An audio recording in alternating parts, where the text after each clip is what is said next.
Good afternoon and welcome to Uni4Me Live. And this week we're going to be talking about how you choose a university. And I'm joined by three esteemed colleagues. So we've got Orla Kirkland, who's from the University of Exeter, Dana Jundy, who's from Staffordshire University. Apologies for my email binging there. And Catherine Shillito from Liverpool John Moores University. But we're going to start off with a short presentation that Orla's going to share with us, and then come back after that presentation and have a chat. So I'll hand over to you, Orla. Excellent, thank you very much. So, 1 second.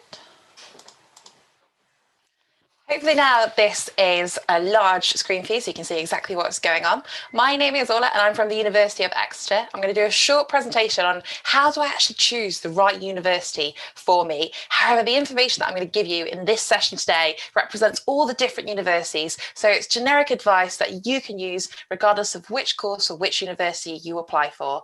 And at the end, there'll then be time to hear from some of our other partner universities as well about some of their top tips and advice too. So this is a little bit of an introduction for you to help you make an informed decision. You hopefully now will be starting to maybe consider university or degree level education. I'm just going to tell you a little bit more about how you might want to choose a certain course, factors to consider when you're thinking about universities and location, and also what to do next. What are the next steps that you might want to start taking? I know this is quite a weird year to start thinking about these types of things. However, the time that you spend researching this and thinking about university should be exactly the same as any other year. So think about it. If you were going to go to an open day, then you might spend an hour or two researching how to get there, how much it costs. Do you go in the train or do you go in the car? What are you going to do in the day? What's around the local area? And then you might actually spend maybe 3 or 4 hours at the actual university on the day, exploring it and finding out more. So do make sure that you're still taking the same amount of time this year to ensure that you're making the right decision for you, because actually doing lots of research is the best way to make the right choice. So different approaches then. There's no right or wrong way to choose the university that's right for you. You've just got to research, like I've said. So what you might want to do is create yourself a spreadsheet. On this spreadsheet, you might want to put down all the different universities you're applying for, pros and cons, maybe some information about the course or the accommodation or well-being. It will be really useful to have either a poster or a spreadsheet, something that you can refer back to, and also you can easily compare different courses and different universities, which then helps you have that conversation with your teachers or guardians as well about making that right choice. But one thing I would say is this is a really exciting decision. This is probably the first big decision that you're going to make as an adult by yourself. It's a really exciting time. So do enjoy the process. There's lots of ways to choose university. For some of you, you might not have much choice because if you want to do a certain course, potentially you might want to do something like veterinary science. And there's only 26 providers that provide those types of courses. So you have to choose from those 26 instead of the over 300 choices available out there for universities. So that might be one way to narrow down your options, is purely through the course you want to do. You might want to ask your friends and family, maybe your cousins, maybe your brothers or sisters, or your teachers. Every single one of your teachers will have gone to university in order to train to become a teacher. So it's really interesting to find out what university they went to and how they decided on it. You might want to decide through reputation. You might have heard about them, but remember, it's your decision. My mum went to a university in a different country. I didn't want to go to the same place as her, but she had lots of top tips about why she chose it, what she liked and didn't like. But she let me make my own choice about what would be right for me. You might want to look at league tables. So this is where they rank universities. It might be to do with the best university for a certain subject. It might be to do with student satisfaction. There's lots of different league tables out there, but just be aware that some really look at research, some look at student satisfaction. So just double check what the categories are that these universities are looking for and work out how they're ranking them before you decide whether to go for which university. But what I'd say is, league tables are great because they kind of give you a little bit of a guide towards certain subjects, but you want to be looking for your individual needs. You want to go somewhere where you feel comfortable, happy, and motivated to succeed. And you might not be able to pick this through purely looking at a league table. League tables might be better for looking at things like career prospects on that. But what I'd say is when you go to university, how you succeed is by how you make the most of it. If you do voluntary work and join societies and you do work experience, get part-time jobs, you work really hard on your course, those are the students that succeed at the end, regardless of which university that they're going to. So I can give you all this information, but I'm quite a logical person. So it feels weird for me to say it, but actually I think one of the best ways to choose a university, it's a feeling, and it sounds really silly, but do trust your gut. There's probably one or two universities that you get a really good feeling about and you get really excited about it. Don't overthink it. If you like the sound of it, if you're excited about it, research it, make a short list from there. And it might not be as simple as there's one right university for you. Remember, you get 4 or 5 choices. There could be up to 5 universities that you think are pretty similar and you'd be quite happy at any of them. And that's absolutely fine. You're just trying to find the right universities for you. And as you explore the course a little bit more, you might go to maybe offer holder days after you've applied. That might then help you make that decision about which particular one. So think about what matters to you. There could be lots of various reasons of why you want to go to university or want to get a higher level qualification. And one of these could be career ambitions. So if you really have a certain career in mind, then you're going to want to choose a university that offers you lots of opportunities, maybe an internship or work experience, or has modules that develop the correct skills to help you get that career at the end of your course. Maybe you might be going to university because you want to go for lots to gain more independence. You might choose it because you just want the experience of being a student, maybe the social side of it. Maybe you're very passionate for the subject, or maybe it's all of the above. It's up to you how you choose, but you need to think about what really matters to you. And then after you've wrote your little list of things that are important to you, that's when you can then decide which universities fit your personal ethos. That's what you're really looking for, is the university that fits you the most. If you are looking for something that's maybe more career-based, then you might want to go for maybe more of a vocational course, which might be accredited, and this might lead to certain careers as well. So if you do have that career in mind, make sure you're looking at a course that can lead to that job and has industrial links. Or you might go down more of a passion for academic route. So you might have an academic subject, maybe something like history, that maybe doesn't necessarily lead to one particular career, but you want to choose a university or a course that gives you lots of opportunities to maybe study modules that you're really excited about, or you have fantastic academics giving you lectures on topics that really enthrall you. So really think about why you are choosing that course and why you're choosing that uni. What matters to you? Now, at the end of the day, one of the top reasons to choose a university is for the course, of course, and the career potential at the end of the day. This is the main reason why you would be going to university, is to study that subject that you love in the hope that you get a fantastic job at the end. So don't get distracted by little things like, oh, I really like the coffee shop there, or little things like that. Focus on what's important. Universities will have hundreds and hundreds of different courses. Some you will have heard of that you study in school, like maths and sciences, and others you may not have heard of or you don't study at school, like marine science, graphic design, something like nursing. So do step outside of your comfort box and have a look out there to see what other courses are available for you to study, because there might be something that you've never even thought about. So this is just showing you 2 different pathways where people are choosing universities and courses where they fall into. You might fall into the left-hand side. So you might be studying A-levels, for example, maybe maths, biology and geography, and you're not quite sure what you want to do, but you know you're really excited about those subjects. So what you want, if you're in that position and you're not quite sure what you like to do, I would recommend that you look on university websites and just find maybe 4 or 5 different courses that you have the grades for, that you have the subject qualifications for. And from those 4 or 5, then work out which ones most excite you, or which ones give you the most opportunities.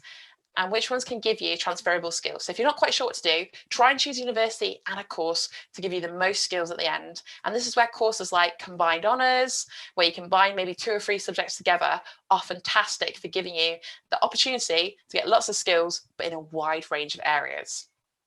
And that's fine if that's your approach. Other students may think, I know exactly what I want to do. I want to be a nurse.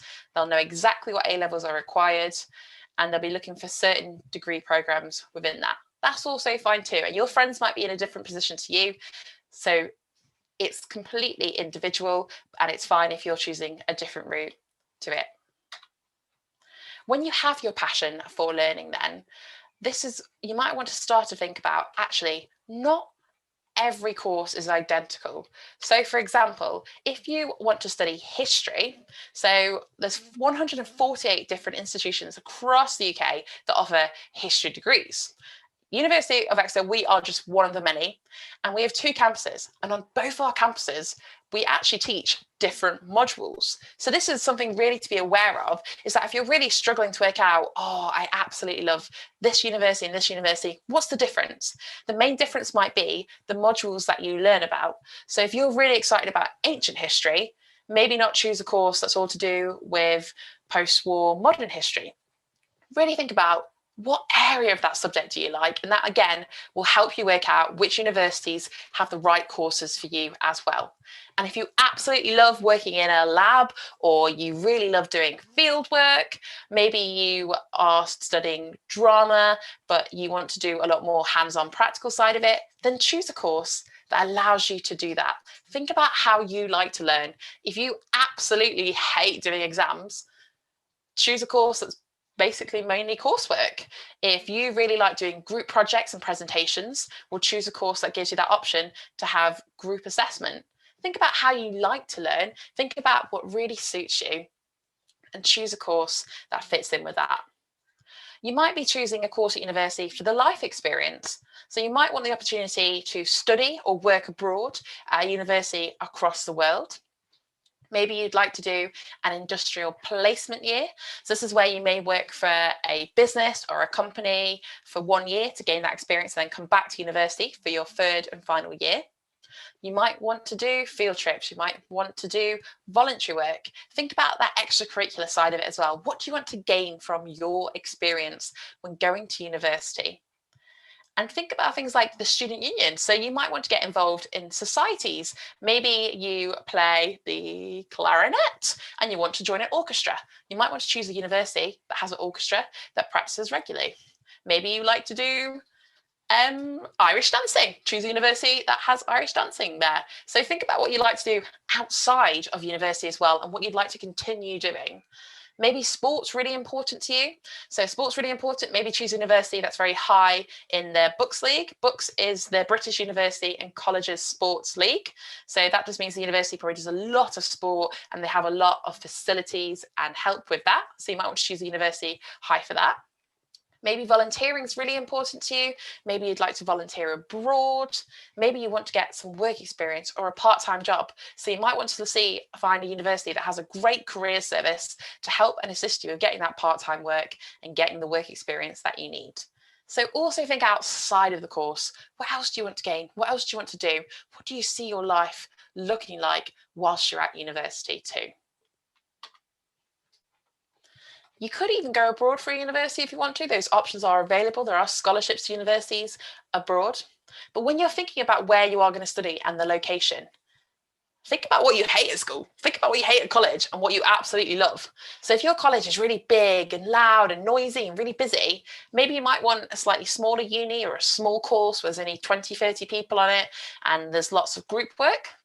Or if you're kind of bored and you think there's not enough to do, you might want to choose a large university and a big course with 400 students. If you hate exams, go coursework based. If you love surfing every week, maybe don't go to university 2 hours away from the beach. So think about what you love to do when you're thinking about that location. Think about what you love at your life at the moment, what you don't like, what we should like to change.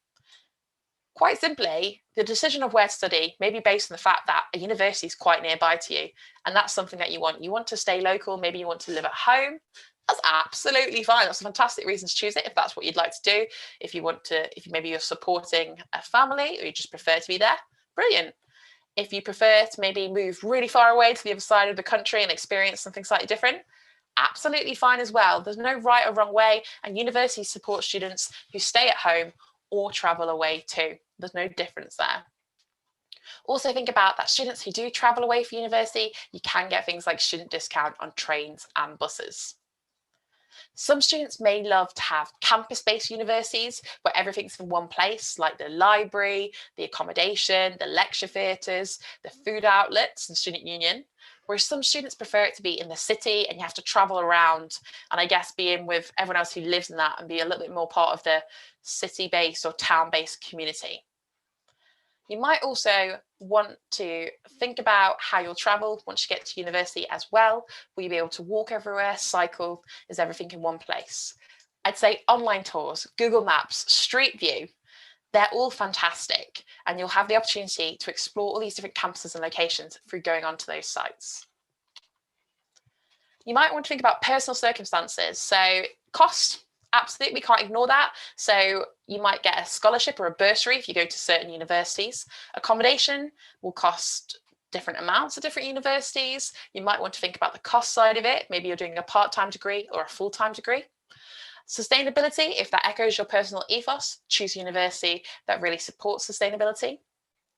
If you have a disability, maybe you're a young carer, maybe you have particular learning needs, then do find a university that can support you with your individual circumstances. All universities are more than happy to talk to you and offer you support now to let you know what will be available once you get to university, because we want you to succeed. So do look into that, look into the wellbeing and health centres and the support available to students whilst you are at university. That's really important to ensure that you'll be happy once you get there. Very simply, with entry requirements, your choice may actually be determined by these and where you can get into. That's going to narrow down your options. If you've got the right subject combination and the right grades, that will almost help you decide which universities you can then choose from.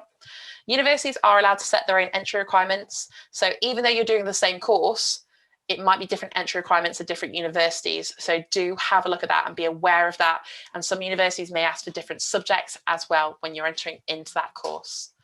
Some universities as well may look for things like GCSEs too, so just be aware that they may be at certain levels. So finally, for the next steps, do ask people around you for help and support. Do get in contact with universities. We're more than happy to help you support with this big decision. This may be your first time going to university and there'll be many people in the same position as you. So lots of universities, as you'll be able to see on Uni4Me, they'll share with you when they have their online open days or virtual summer schools or taster sessions or resources you can download or wonderful videos. So do explore all of these to help you make that decision. And then once you have narrowed it down, you can then spend a little bit more time, hopefully in the next year or two. Eventually, if you get maybe offered a place, you might be able to go to an offer holder campus tour and explore that university for yourself. But there's lots of fantastic resources out there. So just go onto university websites and it's all free and accessible for you through going through Uni4Me. So thank you very much for listening. And if any of our partner universities have anything to add, that'd be fantastic. But good luck. Thank you, Orla. That was great. So I've kind of been sitting here listening to that, as we all have, and I thought maybe we'd start by going around people and asking them what subjects did you guys study at university, and what made you pick that course, and what made you pick that particular university. So let's start with Catherine from Liverpool John Moores initially. Catherine? Okay, thanks Martin, and thanks Orla, that was a fab presentation. So this is a really good question and I completely concur with everything Orla said. I am a local girl to Liverpool and I went to Liverpool John Moores University.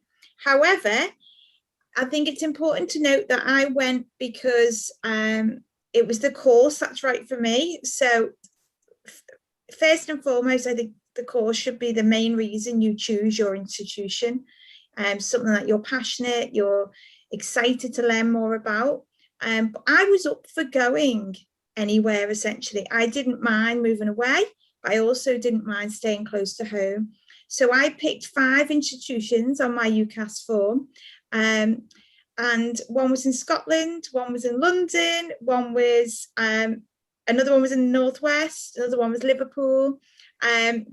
So I literally dragged my parents everywhere because I thought I needed to see what that felt like to go on a train for 4 hours up to Glasgow and get that experience and do the same to London. And that ultimately was what made me decide on Liverpool. The course and the location, actually, it was right for me. I wanted that city experience. Whereas some of the institutions I went to visit had a major city in the title. So this is always my top tip, had a major city in the title. But actually, my campus and my lecture halls and my accommodation was actually, I mean, I'm talking a good 10 miles outside of the city centre. And if I hadn't have gone along on that dreary Saturday with my dad, I would not have known that. And I can tell you now, I would have picked that course because actually it was my first choice. And I would have associated that course with that city. But actually, it really paid, you know, doing that journey, hearing from the students. And for some students, that is what they want, you know, and Orla mentioned that a lot of students might want that sort of campus experience. But for me, I wanted to be embedded in the city. And even though I was a local girl, actually being a student in a city that you think you know, you don't know, you see a whole other side of it. And that was really exciting to me. So I will stop talking now. What course did you do, Catherine? Oh, apologies. I did applied community and social studies, but to summarize it, let's call it sociology. Right. Okay. So Dana, let's come to you. Okay, so for me, I thought I wanted to go as far away from home as possible, but actually going back to something that Orla said, when I went to the open days, it was gut instinct. So for me, I went to Leeds Uni, and for me, it was gut instinct. When I was there on the day, it just felt right. So I was really glad that I visited. The bonus, and I think probably swayed or probably factored into my decision, was actually, it was far away enough from home, but it was still really easy. It was one direct train to get back to home if and when I wanted to go there. But just knowing that it was an easy trip was, I don't know, there's something reassuring there, I suppose. But I think, again, what Catherine said, course is king, definitely. And, you know, it was just something about being on the campus, seeing the facilities at the time. For me, that's what I was looking for. Okay, lovely. And Orla? So for me, I think this just shows you how far from travel. So I actually ended up going to Newcastle for my university, and that was because of the course. Because the course I want to do is the certain modules. I really love doing field work.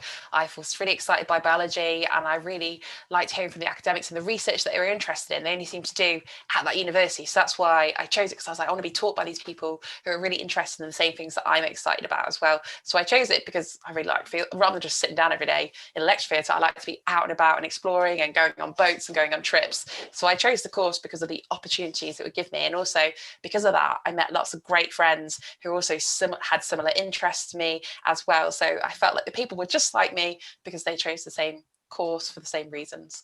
But I'd say one of the great, if at the moment you can't get to open days, UniBuddy is such a good website to talk to current students as well. So you can ask current students about their experiences, what they like, what they don't like, and also little things like how far away is the university from the city centre too. So that's another good website to go on. Yeah. And I did psychology and sociology, which initially I didn't want to do. I wanted to do pure psychology. And the reason why I ended up doing psychology and sociology was I went to Liverpool Hope. I didn't go to university when I was 18. I went when I was 30, and I had 2 kids by that stage. So I don't think my wife would have been very happy if I'd gone hundreds of miles away to university. So therefore, I was limited, living on the Wirral, to kind of universities in the Northwest that I could get to. And, you know, we've talked about gut feeling. And when I walked onto the campus at Liverpool Hope, that's what I got. It was a gut feeling. And I thought, yes, I could work here. I could be happy here. And also, it's opened my eyes to sociology, and sociology became my favoured subject by the end of my degree as well. So the other thing that we briefly touched on is UCAS forms, and obviously you can, depending on the course you're applying for, you can apply for up to 5. I know with medicine and veterinary science, you're limited to just 4 choices if you're 4 choices on that particular subject. But have we got any advice for people onto how to maybe make sure they do the right thing on their choices on their UCAS forms? I'm thinking particularly in terms of the entry requirements. Catherine. I'm going to speak from, actually, I heard a teacher say this not that long ago, and I thought it summarised it so well, and now I just embed it within all my talks, in that, you know, those 5 choices, they are there because they give you options, essentially. You know, if you don't get your top, you've got something to fall back on. However, recently a teacher said, you know, I don't want any of my students, and she stood in front of her class and said, I don't want any of you putting 5 institutions down that none of you can aspire to. And it was quite blunt and it was quite matter of fact, but actually I could see how that was really good advice, because I did speak to a number of students throughout the day who would mention Russell Group institutions and mention institutions that they may have heard of and had good esteem. However, when we spoke about their grades and, you know, what they could achieve, you know, they might not have, you know, even been given an offer. So I think for me, my advice is very much about balance. Okay, you can, you know, set yourself high for maybe 1 or 2, and that maybe just gives you that extra push when it comes to, you know, sitting exams and doing that revision and, you know, working a bit harder. But also, you know, those other choices, make it achievable and realistic, so you at least have, you know, those options and that backup option for you. And then the likelihood is, you know, you'll have a choice of, you know, a couple within that 5. Yeah. Does anyone else want to add anything to that? Yeah, I can just add, I think that's a really fantastic point that you've made. And I was just going to add to that as well. I think most universities do these now as contextual offers. So there is an opportunity at many universities that actually, if you are maybe a young carer, maybe you have refugee status, maybe you are from an area where it's low participation, not many people go to university. There's lots of different reasons why you may be eligible for a contextual offer. Contextual just means a slightly lower offer than the standard one. So instead of getting BBB, you might be able to have BCC and still get a place on a course. But I think sometimes it's quite hard to find on university websites. Sometimes you might have to do a summer residential to get these slightly lower contextual offers. But do have a look at those, because I think most universities, if you've got the ability to succeed, they want to help and support you and give you that opportunity. So do research that as well. Yeah, and it's probably worth adding, it's always worth speaking to the universities themselves and asking about those. I think that's a really important point. So we've mentioned Russell Group institutions, but I'm kind of aware that unless you work in higher education, you might have heard of them, because the governments are always going on about Russell Group. But what is this Russell Group? Who is Russell? Does anyone want to answer that? I can answer that because we are Russell Group, I suppose. University of Exeter is a Russell Group university. They're called Russell Group because they were named after a group of universities who many years ago met in Russell Square in London. And all it was is that this group of universities, they made a pact that they were going to do lots of research and teaching together. So Russell Group universities are very research intensive. They do lots and lots of research. So you've probably heard lots in the news in the last year or so about people doing research into climate change or COVID. Some of those may have been Russell Group universities. But the thing that's very similar between Russell Groups and all universities is the teaching. It's the teaching you're looking for when you're looking for a university as well, is the TEF, so it's the Teaching Excellence Framework, I think it's called. And many universities, Russell Group, non-Russell Group, they have fantastic teaching, and it's that teaching environment that's going to help you get a fantastic job at the end. So that's something to really focus on, is the teaching, I'd say, and facilities. Okay, yeah, thank you for that. And yeah, I think there's if you're not careful, I mean, I have heard some teachers say, oh, Russell groups are the best universities, but they're not necessarily the best universities for every single subject. So I think Orla pointed out in a presentation about doing your research about different subjects at the university. So I'll turn to Dana and just ask, what do you think makes a good university? And I good in inverted commas. Yeah, so I think that's really subjective, and I think that's going to be different depending on the student. So for some people, a good university is one with loads and loads of societies, you know, a sort of a vibrant campus, whereas for somebody else, they might prefer the quiet life, you know, a quieter campus, things like that. So I think that is a really subjective question, but it really should form part of everybody's research. You know, is it the facilities that you're looking for? Is it the type of assessment that, you know, that should be the priority for you? You need to make sure that it's an assessment that suits you. Is that the most important thing? Maybe the most important thing for you is the where it is, you know, location. Maybe it needs to be by the beach. Maybe it needs to be close to a station. Maybe it needs to be a big city. But I think, again, going back to it, I think course is king. I think you need to, you know, understand what the course is, do your research, understand the modules and what's involved. But I also think it's really important to go see the facilities and speak to students on campus as well. You know, get their first-hand experience. And I know obviously restrictions are stopping us from doing so much at the moment, but, you know, when open days do become a bit easier to access, you know, book onto as many as you can. Now's the time to start that research. I think one of the ways that you can actually do that at the moment is by going to the Uni4Me website. We've got a lot of virtual open days that are advertised on there, or people have put videos of campuses up to give you a chance to kind of look around and find out more about it. And that other sites are available as well, which have similar things. But I think it's maybe one of the advantages of what we've been going through is that you don't maybe have to get on a train to visit every university. You can actually look online now, and universities have got a lot better about putting those tools and investing quite a lot of money into them as well.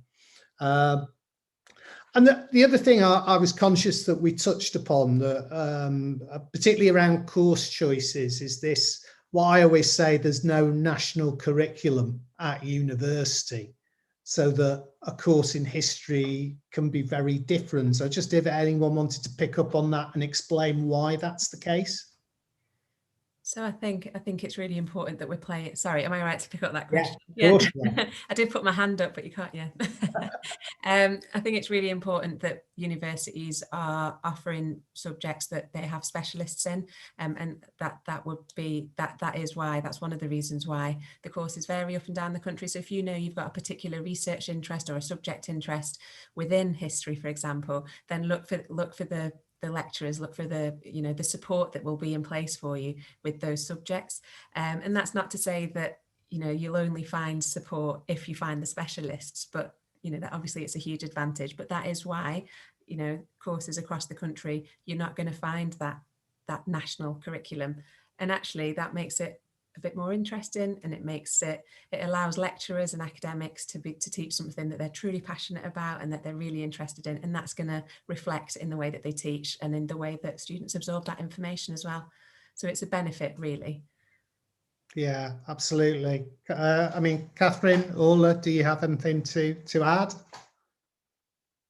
It's going off on a tangent slightly, but I think just feeding into that in the fact that each course is quite bespoke in that way, and how those almost those extracurricular opportunities can be embedded in programs. I know something that drove me to John Moore's was the fact that work-based learning was part of the majority of courses, whether that was a month-long placement or a year-long placement. And actually that helps you get a step of, you know, as a step in the graduate market. And, you know, at the end, I've got a CV, it's got my degree certificate and my classification on there. But I've also worked with 3 major organizations. And, you know, compared to another institution, you've got to see you know, what are they giving me that's an added benefit? Essentially, yes, you've got a degree, but so have thousands of students. You know, how can I, you know, be a step ahead of them, especially in that graduate market? And again, coming back to the point, you know, you will very much find that right course for you if you do the right research. Yeah. Ola? No, 100%. I agree with that. I think that's a fantastic answer. And it is all about, I think, going to, like on Uni4Me, you can find lots of taster lectures. And I think it's hearing the academics talk, hear those students talk. You'll be very quickly go, oh, this is so boring, or I absolutely love this. You only know by experiencing what it's going to be like. If you hopefully eventually you can get and explore it yourself. But if not, online's still a fantastic way to hear what these lectures are like. Okay. I suppose that my final question, unless we have anything else we wish to raise that we don't think we've covered, but as a final question from me, I was going to ask each of you, if you had one top tip about choosing a university, what would it be? What would be at the top of your priority list? That's all stunned everyone into silence. I think you need to be excited about it. I think ultimately, you know, that it's no good finding the perfect course, finding the perfect location, or what you think is the perfect course and perfect location, and then you go there and you just feel flat. I think it's really important that it feels right, that you're excited, that, you know, it's something that you're looking forward to. You're going to be spending 3 years studying this course on the, you know, with these surroundings. It needs to feel right. So if you're not excited, I think maybe it's time to go back and do a little bit of research. And there's so many resources out there to help, you know, talks like this, for example. But again, open days, whether they're virtual, and like you said, Martin, there, the virtual open days are giving people, hopefully students are sort of making the most of the situation and using that opportunity to visit lots of virtual open days without the added cost and the time and travel time and everything else. But yeah, just be excited. If it's not exciting you, then something's probably not quite right. Yeah, I think that's great. Catherine? Well, I was going to say something very similar to Dana in never choose a university without visiting it at least once. And right now, obviously, that might be in a virtual realm, and you might not get quite the feel you would have if you step foot within that campus building, or, you know, that sports hall or whatever space it is that you're looking at. And that's because, coming back to an earlier point, you will get that feeling. You will certainly, you know, you will get that feeling of, you know, those welcoming you, the students that are there, the conversations you can have, and also the academics that will be teaching you. So it's almost a very similar point to Dana, and I'm sure each and every one of us has a list of 1,000 reasons why university has its benefits, and, you know, so much positivity comes from it. But I would sort of concur with that, and I'd go with that one. Paula? I would just say be realistic about the grades that you're going to achieve. Choose somewhere that you know you're going to succeed and you're not going to be struggling. Of course you want a challenge, of course you want to aspire to be the best that you can be, but you also don't want to be panicking all of year 13 and worrying and getting stressed out about getting grades or not. You want to be comfortable and confident in the choices that you're making. If you don't want to be 7 hours away from home, don't choose it 7 hours away from home just because your friends are doing that. If you love gaming, choose a university with a gaming society. It's great to push yourself out your comfort zone, but also be realistic about what you love and you're passionate about, so that you'll feel comfortable and, like we said, excited about the choice that you're going to make. Okay, I think that's really good. Does anyone have any final comments? I think hopefully you've all got a lot out of that, and that helps you think about what choices you might make in the future. So it just remains for me to thank everyone who's been on this week's panel, and hopefully you'll tune in again next week. Thank you very much, everyone.